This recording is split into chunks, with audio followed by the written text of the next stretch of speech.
നമ്മുടെ രാജ്യത്ത് ഹൈന്ദവരും ക്രൈസ്തവരും മുസ്ലിംകളും ബുദ്ധനും ജൈനനും എല്ലാവരും അടുത്തടുത്ത വീടുകളിൽ താമസിക്കുന്നവരാണ്. ഒരേ മാർക്കറ്റിൽ നിന്ന് സാധനം വാങ്ങുന്നവരാണ്. ഒരു അങ്ങാടിയിൽ പോയി കച്ചവടം ചെയ്യുന്നവരാണ്.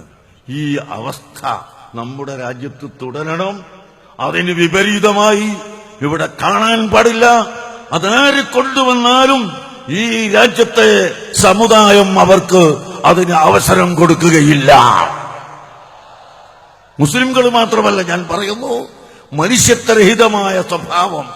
ഇവിടെ മുസ്ലിങ്ങൾക്ക് താമസിക്കാൻ പാടില്ല, ഇവിടെ അവിടെ വീടെടുക്കാൻ പാടില്ല, മറ്റോടത്ത് കച്ചവടം ചെയ്യാൻ പാടില്ല, അല്ലെങ്കിൽ ക്രിസ്ത്യാനികൾക്ക് അങ്ങനെ ചെയ്തുകൂടാ, ഹിന്ദുക്കൾക്ക് ഇത് ചെയ്തുകൂടാന്ന് അങ്ങനെ ഒരു വിവേചനവുമായി ആരിവിടെ കടന്നു വന്നാലും നമ്മുടെ ഇന്ത്യ രാജ്യത്ത് തീർച്ചയാണ് അവർക്ക് ഇവിടെ നിലനിൽപ്പില്ല.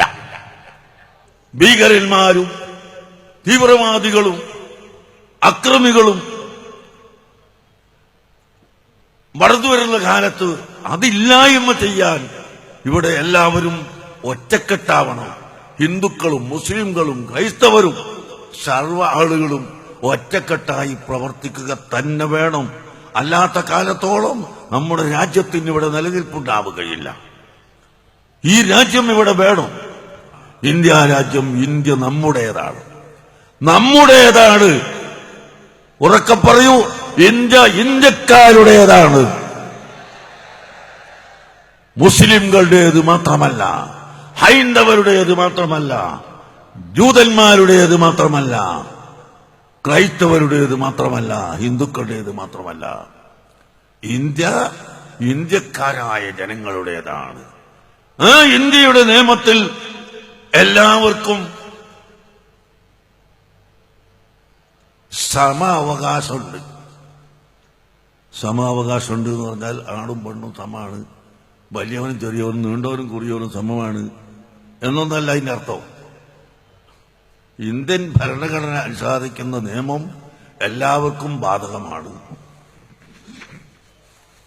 അതെല്ലാവർക്കും സമമാണ് എന്ന് പറഞ്ഞാൽ അതിനർത്ഥം എല്ലാവരും അതിൽ ഭാഗവാക്കാണ്.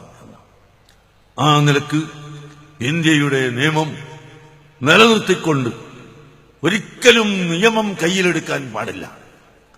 നിയമം കയ്യിലെടുക്കാതെ ശരിയായ നിയമം പാലിച്ചുകൊണ്ട് തന്നെ, അഥവാ ഗവൺമെന്റുകളോ വ്യക്തികളോ ആര് തന്നെ എന്ത് ചെയ്താലും നിയമവിരുദ്ധമായി ചെയ്താൽ നിയമത്തിന്റെ ഉള്ളിൽ നിന്നുകൊണ്ട് ചോദ്യം ചെയ്യാനുള്ള പരിധിയും വഴിയും നമ്മുടെ ഇന്ത്യ രാജ്യത്തിന്റെ ഭരണഘടനയ്ക്ക് ഉണ്ട്.